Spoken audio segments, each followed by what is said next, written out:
I'm very excited to be here today. I'm going to tell you a little bit about my story, my personal story, and to share with you briefly our daily basis in doing the work since 2010. So this is my family. I'm married to Leon, and I have 3 little children. Tai is 10 years old, Kennedy, she is 8, and Leon, she is 3 years old today. Yeah, they're cute, right? He's rebonding with my kids right now. After 300 days, we haven't seen them. So right now, he has an opportunity to rebond the relationship together with them. So he's doing a great job, I think. So before October 7th, we were just a normal family. In October 6th, we were sitting on the grass, eating pizza and having fun with the community, Kabbalat Shabbat. And the community in Hadera, where I live, is very, very strong. And this is one of the power of our community in Israel, and but specifically in Hadera, where I live. So I'm going to show you in this presentation the illustrations from my book, and all the illustrations were made by Dvorah Netzer-Drinder, and you will see some of them here today in the presentation. So on October 7th in the morning, my husband got a phone call that he needs to get ready for the army, and all his units had to go quickly to the north. And we were shocked. We didn't know what's going on and where he goes and why he should go to the north. We didn't understand. We are not Israeli people. We don't know why the war is in the south. Why he needs to go to the north and for how long. And I wasn't sure if he will come back at all. I know he's a combat soldier, and I was frightened. So it was really an uncertain reality from that moment. Actually, our lives changed from that moment. And on my daily job, I'm independent. I work as a family consultant. I help children and adults to empower themselves, and I work with people on their communication. Because I believe once you improve your communication, your relationships are getting better. And this is what I do on a daily basis, and I help people to find their inner strength and to succeed to deal with challenges in their life. But nothing prepared me to the moment I will have to use all this information, all the knowledge and experience in my family in such a chaos. So I decided that I can take everything I know and to create a book to help other families to deal with that. Because although I sent my husband to the front lines, I still wanted to do something meaningful as me, as myself. And I knew I can do that, I knew I could help others. So I decided to take everything I know, all the tools and methods, and just make a book, create a book, that all the book is written from my middle child, Yeheli's point of view. And the reason why is because I believe that children has a very simple point of view, very simple perspective. And this is what I needed at that time. I needed something simple, something optimistic, and something that would help me better to cope with that. So I decided to just imagine what she is seeing, what she feels, what her thought, and of course, she was part of the process, okay? And I also wanted that one day when they would read that book, they will look backwards and they will feel empowered, because stories we can tell in many ways. There are so many narratives for the story. We created a history and we decide how to tell the story, right?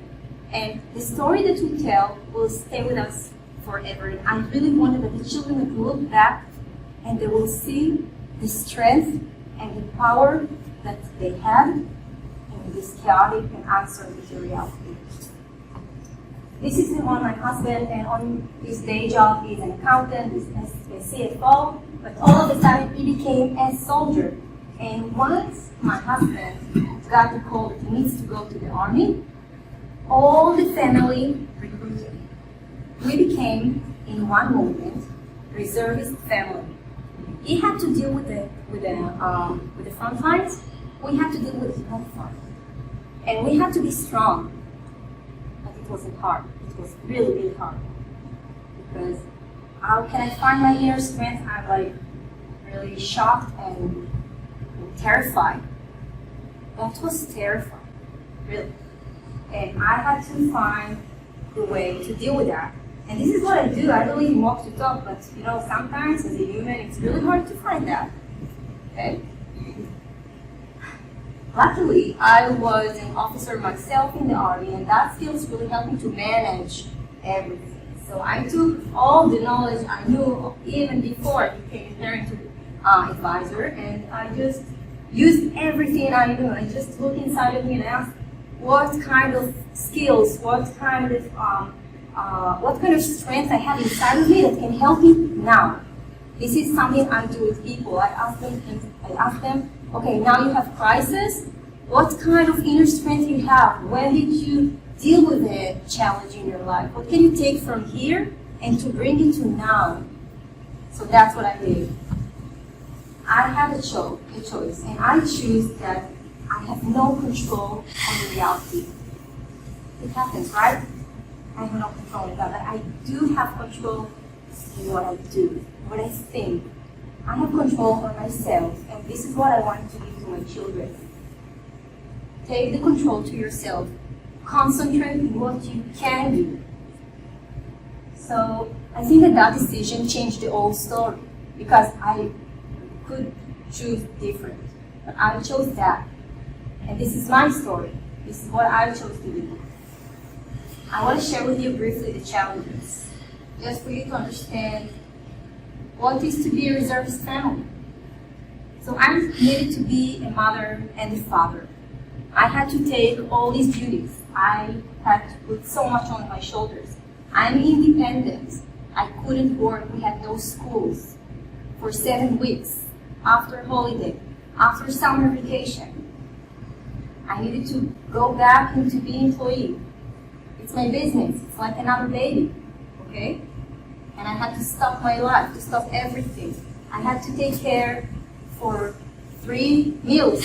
There is no daycare in the meal, no nothing. It's only me. Only me, 24/7, only me. I had to spoke double. I had to make a decision by myself. I had no one to speak with, no one to argue with. Just me.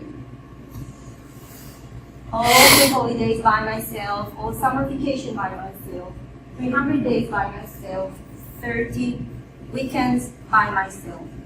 It was in Gaza, it was in Lebanon, and in this summer it has another 70 days, maybe in Syria, I don't know. The children keep asking me questions, and I was speechless. I didn't know myself anything. I don't know what to tell them. I don't know when the war will over. I don't know if that will come back. I don't know anything. But I all the time has to be strong and to give them confidence when I didn't find it in myself. That's a daily job things, right? Daily task. But when your mind is busy all the time and stressed and thinking about the other side, your other half, my husband, what's happened to him? He's cold. Did he eat something? He's in danger. Maybe he's right now shooting someone, maybe someone's shooting him. I don't know. I didn't know for so long. I didn't know anything. So how can I do that?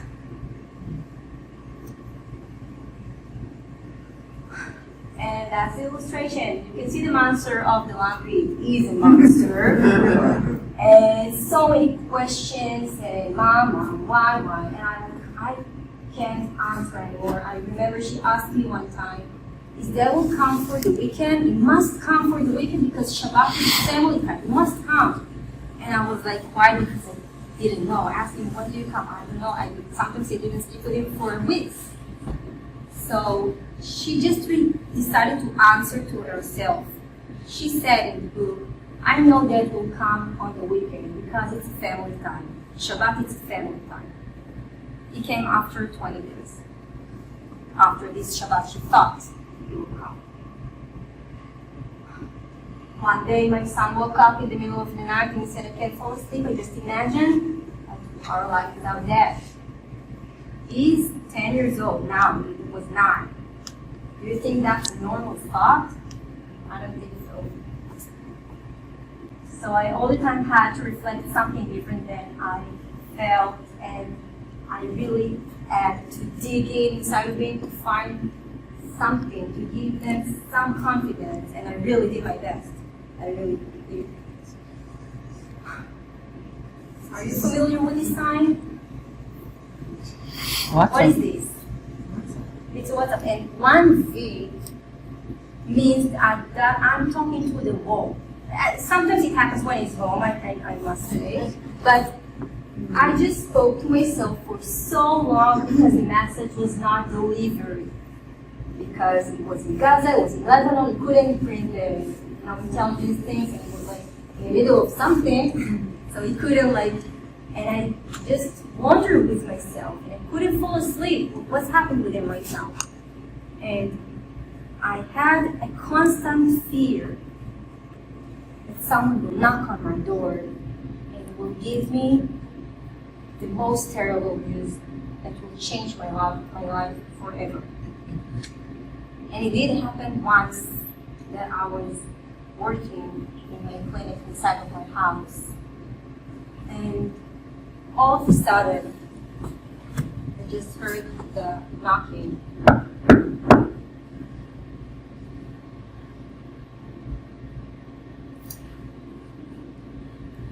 And I get up from the chair and I walk to the door. And in every step I did, I had one thought. That's it. I'm gonna get the news. This is my last steps before I get the news. I really remember I counted the steps. It was the neighbor. She needed some milk. People were not aware what is knocking on the door. I still sometimes can hear that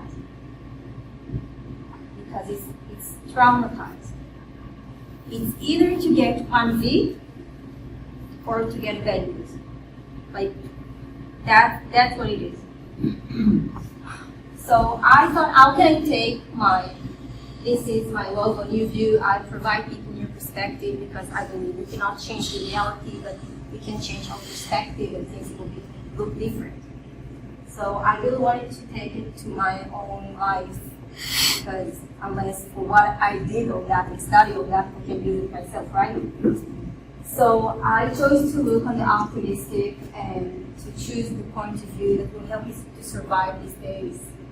And I provide my children the option, the legitimacy to talk about their emotions. And we have discussion every night that we talk about our emotions. So I will hold that with them. And we stick to what we know to get more confidence and more certainty. And we look on the positive and our inner strength. And this is part of the things we did to deal with that. We used humor to deal with fear, and we knew that we are not alone because we have our community with us. And more than that, we evacuated people from the north because they really felt like they wanted to do something more, even to help others. So the kids helped us. We found an empty apartment, and after one message sent on the community, 2 hours, all the apartment was full with people, with the sofa, with beds, with mattress, everything was there. And we became one big family. We celebrated birthday together, and they came to school with us together, and we just became a huge, big family. And I realized that we are not alone. This is the women from my husband's unit, and that it's just part of that. It's like really, I'm here today to represent to you not just my story, because it's not just my story, it's the story of many Israelis family. And I decided also to help these women and myself, of course, and I wrote 2 poem books that will let them the space to express themselves. This is 2 books that I wrote for poetry that express everything I felt as myself, and I shared that with them, and they told me that I helped them to express what they didn't find the words to. And as I said, it's not only me. Just in Cadell, we have thousands family, and 250 out of them with little children. And we have, as you see, a lot of family, but not enough. We're still the same people that needs to go over and over again. But this is not the story. But just for you to understand that I'm not alone. We have so many people with us in this situation. And in the last summer vacation, we had an activity with a cooperation with Ogi and the anchor. Probably, I believe you know that because thanks to you, this activity could happen. Thanks to you, I could go out with my family and to go to the swimming pool and to eat pizza and to have some workshop with the children. There is no camp in that time, so we had some activities, and that was in Hadera, so it was really easy for me to go, and that really helped me to survive these days. So I know that I'm not alone, that there is someone that sees me, that cares about me, and it feels like a huge hug. That someone really sees me and understands me, even if it's hard to understand. So that's my family today, and just here. This is us as a reunion after a very long time that we haven't seen each other. And this is us. We're still looking forward. It's still going on. We still have some things to work on. I need to get to know my husband again. He needs to know me and the children. And it's a really new dynamic that we need to create together. Before I finish, I want to translate for you one poem. It's already in Hebrew.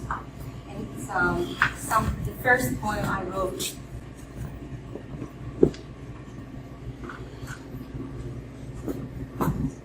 I wrote that for all the warriors. When you come back from the war, I will no longer be me, and you will not be you.